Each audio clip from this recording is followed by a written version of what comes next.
여러분 이제 우리 12월 8일 당일 때까지 오늘을 포함해서 두 번의 주일배가 남았습니다. 이 말은 곧 제가 이제 우리 그 파송 선교사님들 중에 복귀하시는 분들에겐 제가 설교할 수 있는 기회가 두 번의 기회가 있다라는 거죠. 그래서 여러분 지난 주간에 이렇게 오늘 어떤 말씀을 전할지 이렇게 주님께 말씀을 구했는데 주님이 분명히 주신 말씀이 있었는데 그것은 바로 가정에 대한 말씀이었습니다. 여러분, 왜냐하면 가정이 너무도 중요하기 때문에 그렇습니다. 가정이 안전하고 평안하면 밖에서 어떤 어려움이 있어도 다 이길 수 있습니다. 근데 아무리 밖에서 좋은 일이 있고 그래도 가정이 흔들리면 내 삶 전체가 다 흔들리게 되기 때문에 그렇습니다. 그래서 저희 포도나무교회 성도님들도 그렇고 복귀하시는 모든 성도님들의 가정도 그렇고 무엇보다 가정이 하나님의 축복을 받는 가정이 되기를 주의 이름으로 축복합니다. 제가 하나 목사님의 이야기를 먼저 나누고자 합니다. 그 목사님은 교회가 굉장히 부흥을 많이 했습니다. 근데 문제는 이 목사님의 가정에 문제가 생겼습니다. 이 목사님은 평상시에 교회 사역에 빠져서 가정을 잘 돌보질 않았습니다. 그런데 어느 날 아내 사모님이 우울증에 걸린 겁니다. 이 목사님이 혼란스러웠어요. 사모님이 우울증에 걸려서 집을 나가버린 겁니다. 순간 목회도 흔들리는 거예요. 그래서 목사님이 아무리 사모님을 설득해도 말을 듣지 않습니다. 가정으로 돌아오라 그래도. 이 목사님이 이것 때문에 힘든 가운데 하나님께 기도를 하는데 하나님 앞에 이렇게 고백했대요. 하나님, 저는 그동안 목회하면서 제 삶의 우선순위를 첫째는 하나님과 나와의 관계, 둘째는 교회의 사역, 셋째는 가정으로 생각했습니다. 근데 이게 뭡니까? 교회를 위해서 내가 이렇게 했었는데 지금 내 가정은 내 아내가 우울증 걸리고 집 나가고 이게 뭡니까? 그때 하나님이 기도 중에 이 목사님에게 우선순위가 잘못됐다는 것을 깨닫게 하시면서 올바른 우선순위를 말씀해 주시더래요. 하나님이 그런 마음 주시더래요. 너와 나와의 관계가 제일 중요하고 그리고 두 번째는 아내와의 관계가 중요하고 세 번째는 자녀와의 관계가 중요하고 그리고 네 번째가 교회의 사역이다 이렇게 말씀하시더라고요. 그래서 주님이 주시는 마음은 가정 흔들리면 목회 다 흔들린다. 가정에 위기가 있으면 삶의 위기가 있다라는 거예요. 그러면서 그동안 이 목사님을 돌보지 않고 교회 목회에 빠졌던 것을 하나님이 회개하게 하시면서 여러분 결국에는 올바른 우선순위를 바로 잡고 나아갔을 때 그 목사님의 가정이 회복될 수 있었다는 것을 책에서 제가 읽었습니다. 여러분 실제로 에베소서 6장에 보면은 5장 6장에 보면은 하나님의 가정 설계다가 나오는데 가정이 먼저 나오고 직장이 나옵니다. 이것은 뭘 말해요? 가정이 밖의 일보다 더 먼저라는 겁니다. 이것은 목사들만 해당되는 것이 아니라 성도님들도 똑같습니다.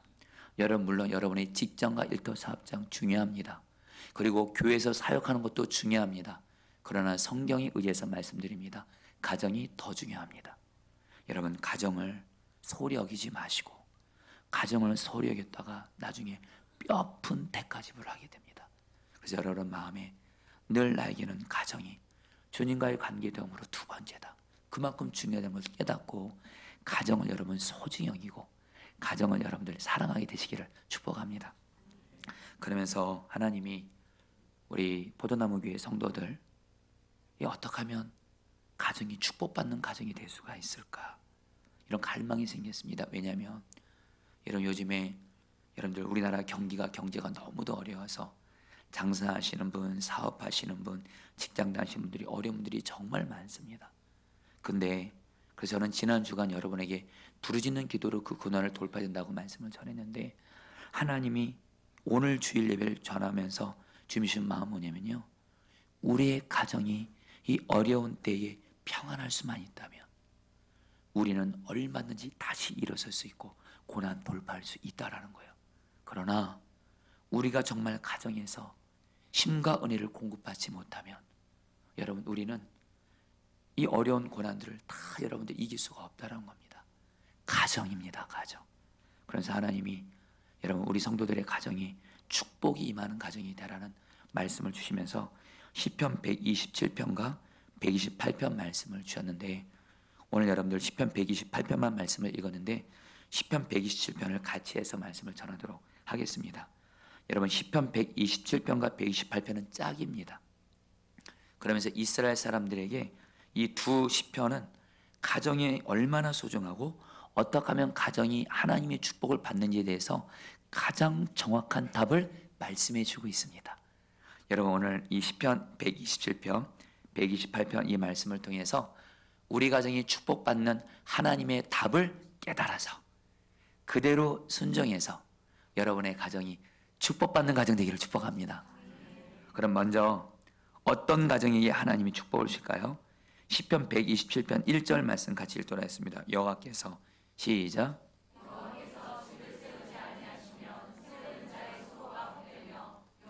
성을 지키지 아니하시면 파수꾼에 깨어 있음이 헛되도다.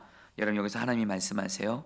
하나님께서 집을 세우지 않으면 세우는 자의 수고가 헛되다. 이 말이 뭐냐면요, 저와 여러분들이 가정이 행복해지기 위해서, 가정이 천국같이 되기 위해서, 화목하기 위해서 우리가 인간의 노력으로 애쓴다고 해서 가정이 행복해지는 게 아니라는 거예요. 우리의 가정은 언제 행복해지고 어떻게 축복이 임할 수 있냐? 우리 가정의 주인은 오직 하나님이십니다. 예수님이십니다. 내가 애써서 우리 가정이 행복해지는 것이 아니고요, 가정의 주인 되시는 하나님이, 우리 주님이 우리 가정에 축복을 주셔야지만이, 우리 가정을 도와줘야지만이 우리 가정이 세워질 수 있습니다. 아마 우리 성도들 중에는 그런 분들이 있을 거예요. 내가 아무리 우리 가정 화목하게 하려고 하고 행복하게 노력하고 애쓴다고 해서 안 되잖아요, 여러분들. 그렇잖아요, 여러분들. 부부 사이도 어떻게든 좋게 해보려고 서로 여러분 화목하려고 애를 쓴다고 해서, 또한 내가 내 자녀들과 아무리 좋은 관계 되려고 애를 쓴다고 해서 되는 게 아니거든요, 여러분들. 성경은 말해요.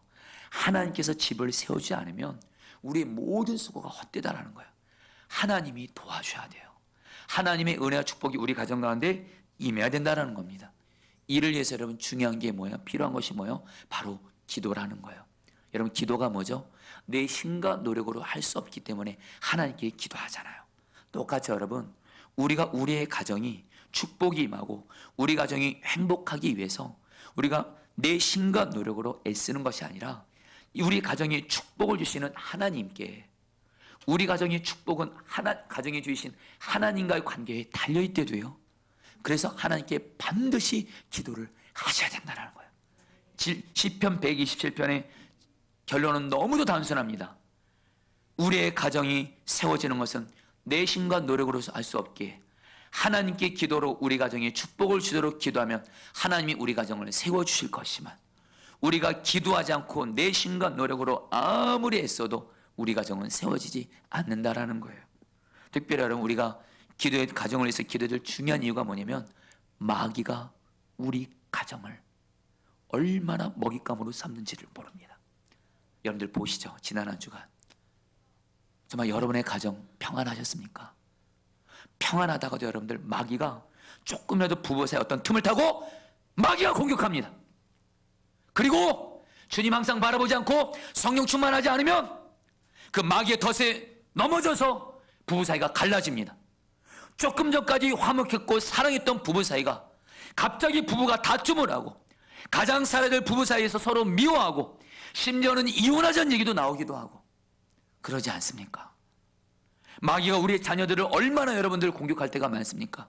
부모와 자녀 사이에 그 틈을 또 마귀가 공격해서 부모는 자녀에게 화를 내고 자녀는 또 부모에게 대들고 순종하지 않고, 자녀들 사이는 여러분들 또 마귀가 또 공격해서 자녀들 사이를 여러분 또 어렵게 하고 우리 자녀들 죄짓게 하고, 여러분 마귀가 우는 사자같이 우리의 가정을 노리고 있다는 걸 반드시 기억하셔야 돼요. 근데 마귀를 어떻게 이겨요? 내 힘과 노력으로 내가 되는 거 아닙니다. 하나님께 기도할 때 주기도문에서 주님이 말씀하셨잖아요. 우리를 시험에 들게 하지 마옵시고 다만 악에서 구하옵소서. 우리가 하나님께 기도하면 하나님이 마귀가 우리와 우리 가족을 못 건드리도록 하나님이 보호해 주십니다. 할렐루야. 그래서 여러분 기도해요, 기도. 그래서 저희 포도나무 교회는 돌아오는 금요성령 집회 때 주기도문을 가지고 우리 가정을 해서 집중적으로 기도하려고 합니다. 여러분, 러시아의 격언이 있습니다. 잘 들어보시죠. 아들이 뱃사람이 되어 배를 타고 바다에 나가게 되거든 위험한 일이니 그 아들을 위하여 하루에 한 번씩 기도하라. 나라에 전쟁이 일어나 아들이 군인이 되어 전장에 나가게 되거든 그것은 더 위험한 일이니 그 아들을 위하여 하루에 2번씩 기도하라. 아들이 성인이 되어 결혼하여 아내를 맞아 가정을 꾸리게 되거든 그것은 더 힘들고 더 위험한 일이니 그 아들을 위하여 하루에 3번씩 기도하라. 여러분들, 가정을 세우는 게요, 전쟁보다 더 위험합니다. 이미 결혼하신 분들 아시잖아요. 여러 번 살아면서 가정의 위기를 경험하잖아요. 이때 여러분, 우리 가정을 지키고 세우는 것은 오직 하나님이 우리 가정을 지켜주시고 세워줄 때만 가능한데, 여러분, 오직 기도로 여러분의 가정을 세우시기를 주의 이름으로 축복합니다. 여러분, 최근에 그 김동호 목사님, 높은 뜬 숭의 교회 목사님이셨죠. 이 목사님이 목회를 은퇴한 후에 이 목사님이 가정이 굉장히 행복해 보였습니다. 그래서 주변에서 이 목사님은 목회만이 아니라 가정에서도 성공했다고 그렇게 칭찬을 하시더래요. 그때 이 목사님이 이렇게 말씀을 하시더라고요. 아니요, 저희 가정도 여러 번의 위기가 있었고 저 죽다 살았습니다. 이렇게 말씀하시더라고요. 아예 방송에 나서 그렇게 말씀을 하시더라고요. 그래서 이 목사님이 뭐라고 말씀하냐면, 자기가 그동안 살아오면서 교회가 흔들릴 때가 있었고 가정이 흔들릴 때가 있었대요. 그런데 이 둘 중에 어느 때가 더 힘들었냐면 가정이 흔들렸을 때 더 힘들었대요. 교회가 흔들리고 가정이 안정되면 결국 교회가 안정이 되더래요. 그러나 교회가 아무리 잘 돼도 가정이 흔들리면 잘 되던 목회까지 흔들려 버려서 삶의 기반이 다 흔들리더라는 거예요. 그러면서 이 목사님이 결혼을 앞둔 큰아들에게 다음 같은 편지를 썼다고 합니다. 아들아, 너는 사랑과 결혼에 있어서 자신감을 갖지 말아라. 평생 두렵고 떨리는 마음으로 기도하며 살거라. 이렇게 결혼을 앞둔 아들에게 편지를 썼대요. 한 번은 이 목사님이 목회를 은퇴하고 나서 결혼 41주년 되는 해였습니다. 41주년이 됐어요, 결혼한 지. 이 목사님의 가정은 아들 셋, 며느리 셋, 손주 5명 대가족이었대요. 그런데 가족들 모두가 서로 관계가 좋았대요. 어느 정도로 관계가 좋냐면 해마다 여름이 되면 아들 셋, 며느리 셋, 손주 5과 이 목사님 부부가 같이 해마다 일주일 동안 휴가를 가는 거예요. 그러면 너무 좋은 거예요. 목사님 가정은 시어머니와 여러 며느리 사이 고부간의 갈등도 없더래요. 할렐루야. 그리고 너무 좋더래요. 그러니까 목사님이 이 얘기를 하니까 누가 이렇게 말하더래요. 목사님은 좋으시겠죠. 며느리들도 좋을까요? 근데 이 목사님이 이렇게 얘기를 하더래요. 아니요, 저희가 보통 일주일 정도를 휴가를 가는데 온 가족이 한 번은 제가 며느리들에게 여러 사정 때문에 이틀만 좀 휴가를 좀 줄이자. 그러니까 며느리님들이 즉시 여러분, 아니요, 우리는 아버님이랑 일주일을 함께 있고 싶어요. 할렐루야. 여러분, 이 정도면 행복한 거잖아요.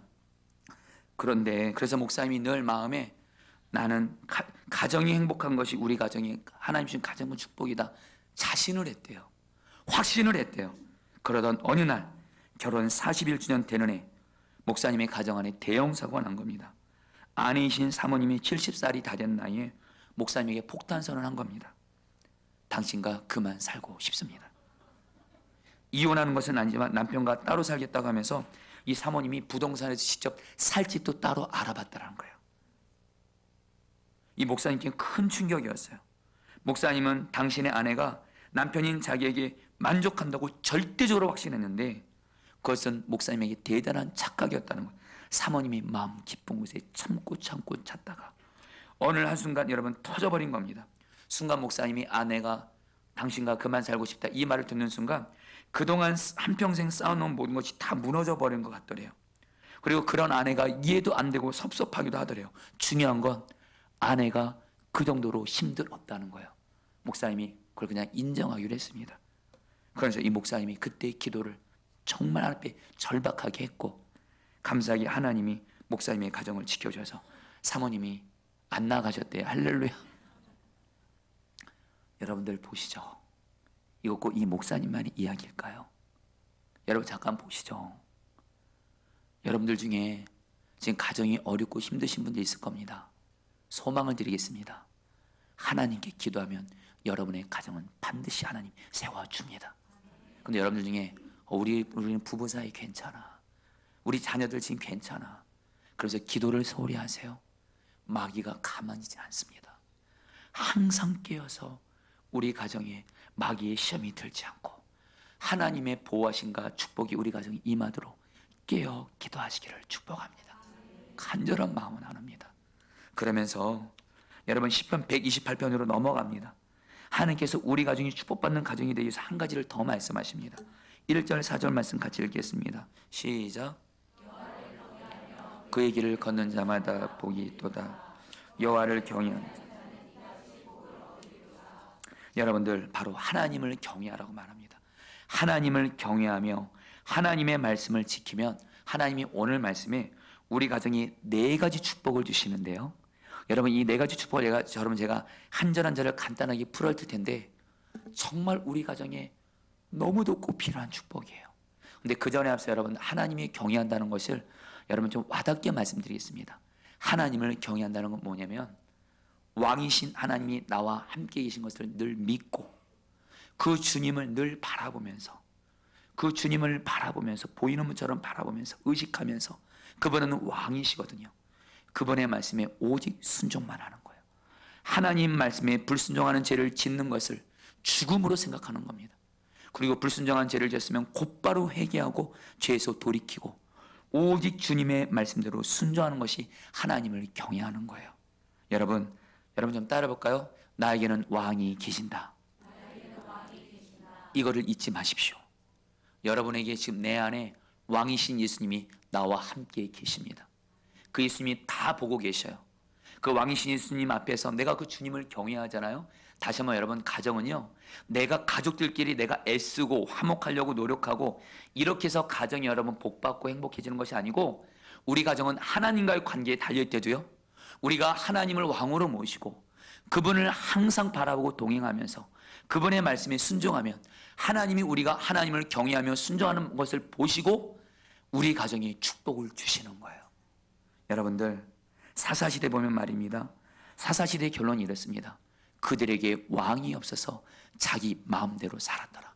여러분 사사시대 보면요, 가정이 다 깨집니다. 다 무너집니다. 자녀들 신앙교육 엉망이 돼버립니다. 그 이유가 뭔지 아세요? 그 당시 사람들은 왕이 없었다는 거예요. 왕이 없이 하나님이 왕이 아니었다는 거예요. 자기가 왕돼서 자기 마음대로 말하고 자기 마음대로 살았다는 거예요. 여러분 내가 왕이 돼서 내 마음대로 살고 내 마음대로 말하고 내 마음대로 행동하고 내 마음대로 마음의 생각에서 마음껏 죄짓고, 여러분 기억하세요. 내가 왕이 돼서 내 마음대로 살고 왕이 주님이 여전히 나와 함께 분명히 계신데도 그 주님 경외하지 않고 살면 어디가 가장 큰 어려움을 당하냐? 내 가정입니다. 여러분들 순간 내 가정은 마귀의 여러분들 놀이터가 돼버리는 거예요. 그러나 우리가 주님을, 내게는 왕이 계시다, 주님이, 그 주님을 바라보며 주님을 경외하고 순종하면 주님이 우리 가정에 축복을 주시는 거예요. 여러분들 주님을 경외하시기를 축복합니다. 여러분 참고로 여러분 오늘 이 말씀 여러분에게 전하는 거 아닙니다. 저에게도 전하는 거예요.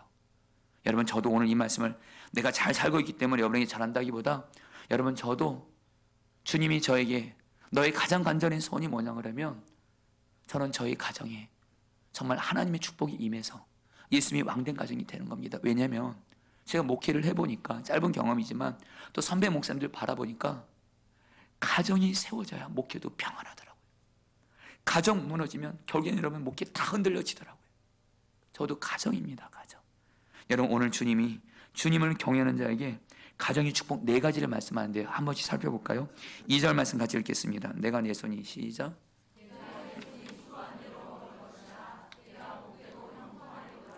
여러분 주님을 경외하면 여러분 우리 가정에 어떤 축복이 임하냐면 우리가 하는 일터 직장 사업장에서 우리가 수고한 대로 하나님이 우리 직장에 복을 주십니다. 여러분 그 당시에 수고한 대로 받지 못하는 경우가 많았습니다. 수고하여 농사를 지어도 자연재해가 있거나 다른 민족이 침입하거나 메뚜기 때가 임하면 내가 수고한 대로 거둘 수가 없습니다. 근데 우리가 주님을 경외하잖아요. 그럼 우리가 주님이 직장과 일터와 사업장에서 우리가 일하고 수고하는 대로 하나님이 풍성한 축복을 우리 일터와 직장 가운데 허락하신다라는 거예요.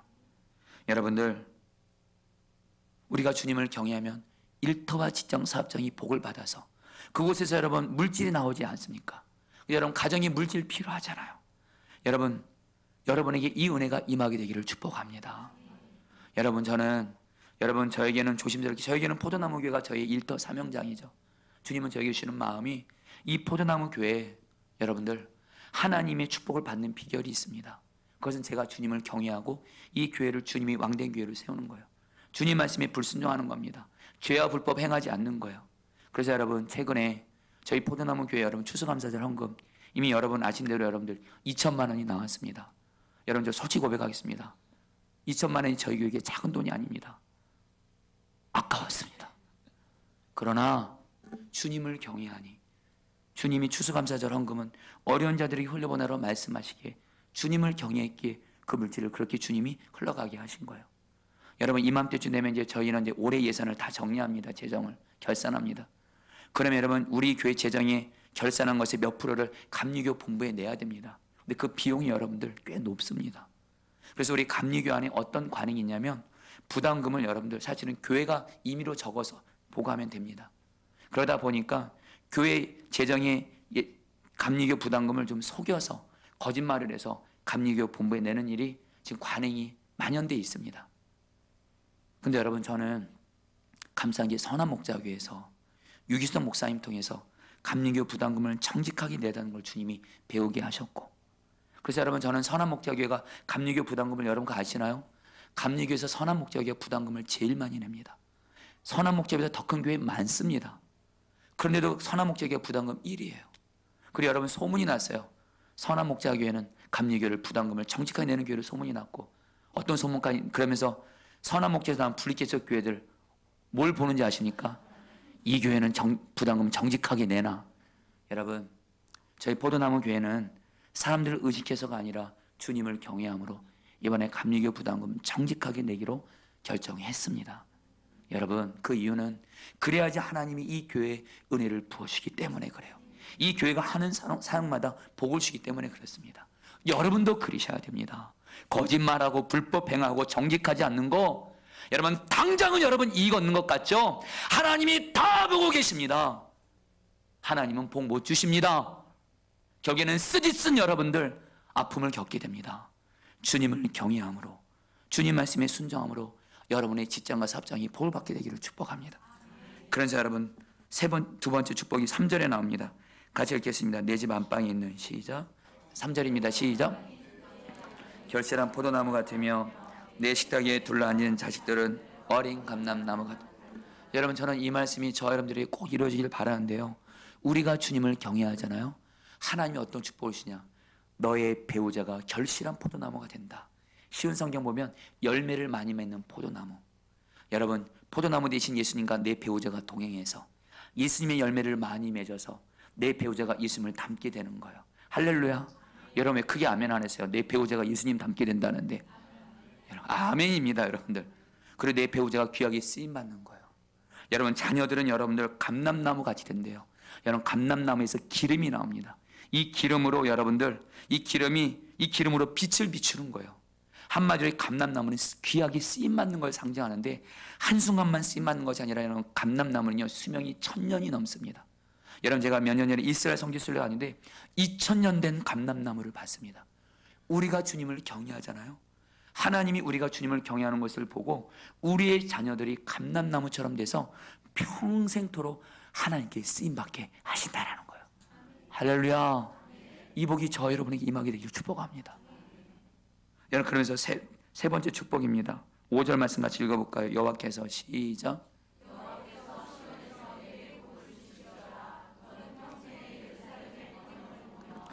여호와께서 시온에서 너에게 복을 준다 할 때, 여러분, 시온은 바로 하나님의 임재가 있는 예루살렘 성전을 의미합니다. 우리가 주님을 경외하잖아요. 우리 가정에 하나님의 임재와 다스리심이 임해서 우리 가정은 항상 주님이시는 기쁨과 사랑으로 천국 같은 가정이 되는 줄 믿습니다. 주님이 다스리시는 하나님의 나라가 우리 가정에 임하는 거예요. 여러분들, 여러분의 가정의 분위기는 어떻습니까? 우리의 가정의 분위기는 어떻습니까? 주님의 임재와 다스림 있는 가정은요, 서로 사랑이 있어요. 서로 용서가 있어요. 그리고 말이 통합니다. 서로를 위해 주려고 해요. 기쁨이 있습니다. 웃음꽃이 가득합니다. 거기에 주님의 임재 다스림이 임하기 때문에 그렇습니다. 그러나 우리가 주님을 경외하지 않게 되면 주님이 다스리지 못하고 마귀가 다스려서 가정의 분위기가 어둡습니다. 가족 안에 대화가 없습니다. 여러분들, 주님을 경외하는 것이 우리 가정이 천국 같은 가정이 되는 비결이에요.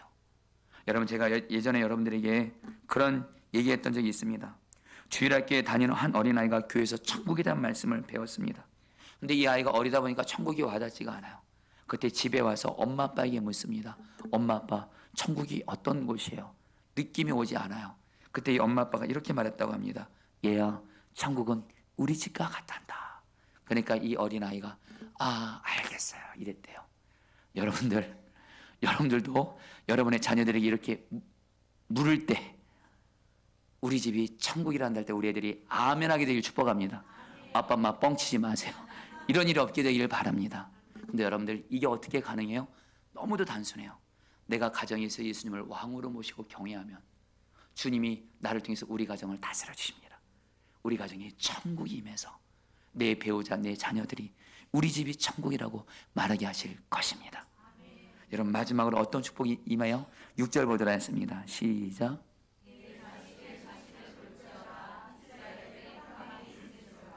자식의 자식을 본다는 건 뭐예요?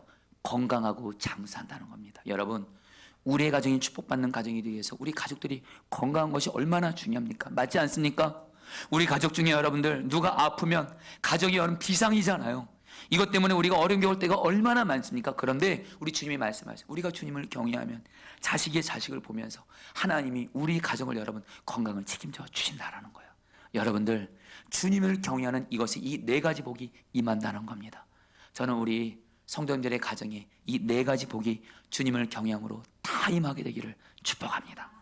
그렇다면 어떻게 하면 여러분 주님을 경외할 수 있을까? 저는 오늘 주님을 경외하라 이 말씀에 여러분에게 막연하게 말씀하지 않고 두 가지를 꼭 말씀드리고 싶습니다. 성경을 의지해서 여러분이 두 가지를 순종하면 주님을 경외함으로 주님이 저 여러분들의 가정을 오늘 이 네 가지 복이 임하게 하실 거예요.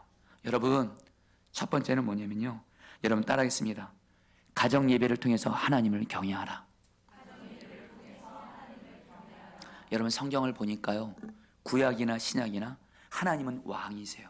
주님이세요. 우리가 그분 앞에서 첫 번째 드려야 될 순종은 뭐예요? 성경을 보면 하나님께 제단 쌓고 하나님을 예배하는 겁니다.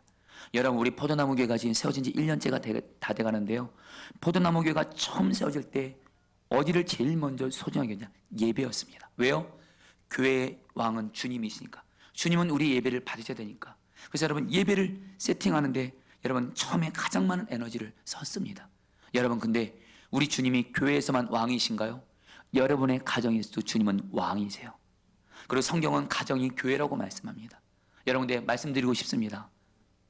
여러분의 가정은 주님이 왕이시니까 그분 앞에서 마땅히 먼저 드려야 될 순종으로 예배를 순종하고 있습니까? 여러분, 분명한 한 가지요, 가정 예배를 통해서 주님을 경외하는 그 가정은요, 하나님이 반드시 복을 주십니다. 가정 예배를 드리지 않으면 물론 여러분들 가정 예배를 드리지 않고도 하나님의 은혜와 축복이 임하지만 정말 하나님께 귀하게 축복받고 쓰임받은 가정들의 공통점이 있대도요, 주님을 가정에서 왕으로 모시며 제일 먼저 드려야 될 순종으로 예배를 드린 거예요. 여러분, 특별히 우리 자녀들 때문에 여러분들 마음 많이 쓰이잖아요. 자녀들 내 마음대로 안 되잖아요. 자녀에게는 부모 없잖아요. 근데 여러분들 분명한 한 가지, 우리가 우리 아이들과 함께 여러분들 가정 예배를 통해서 주님을 예배하면 여러분들 우리는 그곳에서 설교하는 것이 아닙니다.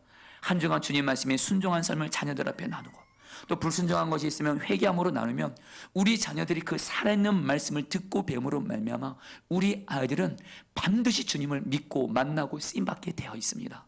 여러분, 그 증거가 여러분 바로 접니다. 여러분에게 누누이 말씀 나눴지만 저는 어렸을 때 가정이 깨졌습니다.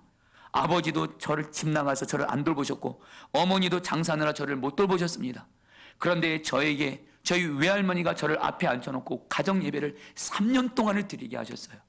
할머니와 가정 예배 드리면서 여러분, 결국에는 할머니가 믿는 예수님을 제가 믿게 되었고 결국 여러분들 하나님께서 저를 이렇게 여러분들 세워주셨습니다. 사랑하는 여러분, 주님은 저에게 그래요. 저에게 6명의 아이들이 있거든요. 여러분, 저 솔직히 말씀드립니다. 이 6명 아이들 키우느라 너무 어렵습니다. 할렐루야. 정말 쉽지 않아요. 그러나 주님은 저에게 분명히 주시는 말씀, 너희 외할머니가 그렇게 중풍병 걸리면서도 한쪽 몸이 마비가 되어가면서도 가정예배를 생명같이 여기고 너와 함께 일주일에 한 번씩 꼭 가정예배를 드리는 것처럼, 너희 아이들과 함께 일주일에 한 번씩 꼭 가정예배를 드리면 내가 너희 6명의 아이들을, 내가 너를 책임져 준 것처럼 내가 너희 6명의 아이들을 책임져 줄 것이다. 여러분, 솔직히 좀 회개합니다. 제가 최근에 가정예배를 좀 쉬었습니다. 제가 이 고백을 할 수밖에 없는 게, 지금 제 이 설교를 여러분 저희 아들들이 듣고 있습니다. 할렐루야. 여러분들, 근데 주님이 오늘 이 말씀을 전하면서 저도 무너진 가정예배의 재단을 다시 세우려고 합니다. 여러분, 미국 프린스턴 대학교 초대 총장이었던 조나단 에드워드는 가난한 목사였습니다. 그러나 그분은 미국이 낳은 가장 위대한 목사님 중에 한 분이었는데, 이 목사님은 목회하면서 시간적 여유가 없을 정도로 분주했대요. 그런데 하루에 어떤 일이 있어도 꼭 하는 것이 2가지가 있었습니다. 그것은 뭐냐면, 하루가 다 지나고 나서 밤 시간에 자녀들을 물 앞에 앉혀놓고 자녀들을 위해서 기도하는 시간만큼은 꼭 지켰다라는 거예요. 그리고 또 한 가지, 아침 새벽에 일찍 일어나면 촛불을 켜놓고 아내와 자녀들이 깨어나 촛불가에 둘러앉기를 기다립니다. 그래서 가정예배를 온 가족이 드리면 그 가정예배를 통해서 그 아이들이 아빠를 통해서 여러분들 영적 교육을 받게 되는 거예요. 경희 여러분, 조나단 에드워드 이 목사님 통해서 지난 200년 동안 여러분 아이 역사학자들이 연구를 했는데, 조나단 에드워드 목사님이 지금 돌아가신 200년이 넘었는데 그의 후손들을 연구해 보니까 부통령 1명, 지사가 3명, 시장이 3명, 고급 공무원 80명, 대학 총장 13명, 변호사 100명, 교수가 65명, 법대학장 1명, 판사 3명, 의사 36명, 의과대학장 1명, 그 외에 수백 명의 목사와 선교사가 이 조나단 에드워드 목사님의 후손에서 나왔다라는 거예요. 사랑하는 여러분, 가정예배가 우리 가정에 하나님의 복을 받게 하는 하나님의 방법인 줄 믿습니다. 여러분, 저는 여러분들에게 가정예배를 의무적으로 드리라고 이거 이렇게 드리는 게 아니고요, 가정에서 왕이신 주님을 바라보는 눈이 열리면 우리가 그분 앞에서 드릴 수 있는 게 예배 말고 뭐가 있겠습니까? 예배를 드리게 되기를 축복합니다. 특별히 마귀가 방해할 거예요. 꼭 가정예배 드리려고 하면 우리 배우자 자녀들을 건드립니다. 마귀가 그만큼 마귀가 싫어한다 생각하고, 그럴 때 여러분 끝까지 여러분 가족들을 사랑만 하면서 가정예배를 드리게 되기를 축복합니다. 그리고 한 가지 더요, 우리가 주님을 경외하는 것, 바로 하나님의 가정 설계도를 주님을 경외함으로 여러분들 가정에서 순종하는 겁니다. 여러분, 제가 에베소 5장 21절로 6장 4절 말씀 가정의 설교들을 제가 한번 읽어드리겠습니다. 잘 들어보시죠. 그리스도를 경외함으로 피차 복종하라. 아내들이여 자기 남편에게 복종하기를 주께 하듯 하라. 남편들아 아내 사랑하기를 그리스도께서 교회를 사랑하시고 그 교회를 위하여 자신을 주신같이 하라. 그러므로 사람이 부모를 떠나 그의 아내 아파하여 그들이 한 육체가 될지니, 자녀들아 주 안에서 너희 부모에게 순종하라. 이것이 옳으니라. 또 아비들아 너희 자녀를 노엽게 하지 말고 오직 주의 교훈과 훈계로 양육하라. 여기서 여러분 하나님의 가정 설계도가 5가지가 나옵니다. 여러분 하나씩만 빨리 좀 나누도록 하겠습니다. 아내 되시는 분들, 이 시간 이후로 여러분의 남편을 예수님이라 생각하고 남편의 모든 말에 예수님께 하듯 순종만 하시기를 축복합니다. 아멘을 이렇게 하셨네. 할렐루야. 주님이 말씀하신 거예요. 아내 되신 성도님들, 여러분들이 남편 말 순종 안 하면 여러분의 가정 하나님이 축복 못 주십니다. 주님이 이렇게 하셨다는 거예요. 남편에게 순종하는 걸 주님께 순종하는 걸 여기시겠다라는 거예요. 남편을 오직 주님 바라보면서 순종하시는 거예요. 그리고 두 번째, 남편 되시는 분들, 아내가 어떤 허물과 약함이 있어도 예수님이 나를 사랑하신 것처럼 오직 아내를 사랑만 하게 되시기를 축복합니다. 마치 우리 어린 자녀들이 어떤 잘못을 했을 때 우리가 어떡하죠? 누가 내 아이를 향해서 뭐라고 할 때 우리가 우리 자녀를 뒤로 놓고, 이 아이는 내 아이니까 이 아이 잘못은 내가 책임지겠습니다. 나한테 말하십시오. 우리 남편분들, 아내가 잘못하고 허물이 있을 때 그것을 판단하고 지적하는 것이 아니라 이렇게 말씀하시는 겁니다. 내가 이 아내의 남편이에요. 나에게 말을 하라고. 할렐루야. 이런 멋있는 남편 되시길 바랍니다. 여러분, 그리고 성경은 말합니다. 부부는 한 몸이라고 말합니다. 여러분 꼭 기억하세요. 여러분 따라합니다. 부부는 한 몸이다. 이거의 정확한 성경적인 의미 말씀드린 3가지. 같은 장소, 같은 공간, 같은 방에 있다는 겁니다. 한마디로 각방 쓰지 말라는 겁니다. 여러분들, 부부는 어떤 일이 있어도 한 몸됨을 지켜서 같은 장소, 같은 방 안에서 여러분 지낼 때 하나님께서 그것이 바로 하나님을 경외하는 거예요. 부부가 싸웠다고 해서 각방 쓰잖아요. 성경이 여기에서 말씀드립니다. 여러분의 가정에 마귀가 역사할 겁니다. 사도 바울은 기도하는 것 외에는 부부는 각방 쓰지 말라고도 했어요. 주님을 경외함으로 오직 한 방만 쓰게 되기를 바랍니다. 그리고 여러분, 자녀들은 뭐예요? 부모님이 있으신 분들은 자녀를 오직 부모를 하나님이라 생각하고 부모에게 오직 공경함으로 순종만 하는 거예요. 여러분들, 내 부모님이 아무리 부족함이 있어도 그분을 하나님이라 생각하고 순종만 하시기를 축복합니다. 마지막으로 우리 자녀를 두신 우리 부모님들, 간절한 마음이 납니다. 노엽게 하지 말고 말씀으로 양육하라. 말씀을 가르치셔야 돼요. 교회에다만 자녀 맡기시면 안 됩니다. 부모가 일상의 삶에서 가정님을 통해서 말씀을 가르치셔야 돼요. 그리고 마지막으로 노엽게 하지 말고, 한마디로 여러분 자녀들 앞에서 여러분들 큰 소리 내지 마세요. 화내지 마세요. 여러분, 우리 자녀들이 정답을 몰라서 부모 말에 순종 안 할까요? 아니에요. 부모님이 옳은 소리 하는 건 너무 좋지만 기분 나쁘게 말해서 여러분 애들이 순종을 안 한대요. 오직 사랑으로, 화내지 않고 큰 소리 내지 않고 주님을 경외함으로 자녀들에게 말을 하는 거예요. 사랑 여러분, 큰 소리 내지 마십시오. 쉿, 우리 가정에 왕이 계십니다. 이제 말씀을 마무리합니다. 여러분, 이전에 어떤 한 성도님 가정이 심각하게 여러분 깨졌던 적이 있었습니다. 갑자기 그 가정도 행복했다가 아내분이 집을 나가버렸어요. 그때 이 가정을 위해서 여러분, 저와 속장님, 그때 목양사역하는 사역자 함께 간절히 기도를 했는데 감사하게 하나님이 그 가정을 회복시켜 주셨어요. 그래서 여러분, 제가 그 가정은 지금 선한 목자의 신앙생활 잘하고 있는데 아마 선한 목자에서 가장 천국 같은 가정 중에 하나일 것 같습니다. 근데 제가 여러분 그 가정이 깨질 뻔했다가 그 가정이 회복된 것을 보고 주님 앞에 이런 기도를 한 적이 있습니다. 주님, 이 가정만 회복될 수만 있다면 내 생명을 가져가 달라고 그런 기도를 주님이 하게 하시더라고요. 그때 깨달았어요. 가정은 생명을 걸 만한 가치가 있다는 거예요. 그래서 아마 그 가정이 회복되도록 기도를 했는데 이 가정이 회복되고 나서 여러분 제 입에서 이런 고백이 나오는 거예요. 주님, 이제 내 생명 가져가도 좋습니다. 여러분, 제가 뭘 말씀드리냐면요, 우리 주님께는 가정은 생명을 걸 만한 곳이에요. 오늘 이 말씀을 이제 마지막으로 전하면서 아까도 말씀드렸듯이 이제 저는 우리 성도님들 중에는 제가 마지막으로 설교할 분들이 몇 분 있습니다. 간절한 소원은 뭐냐면 저의 생명을 거는 마음으로 여러분의 가정이 다 축복받는 가정이 되기를 축복합니다. 우리 같이 함께 기도하도록 하겠습니다.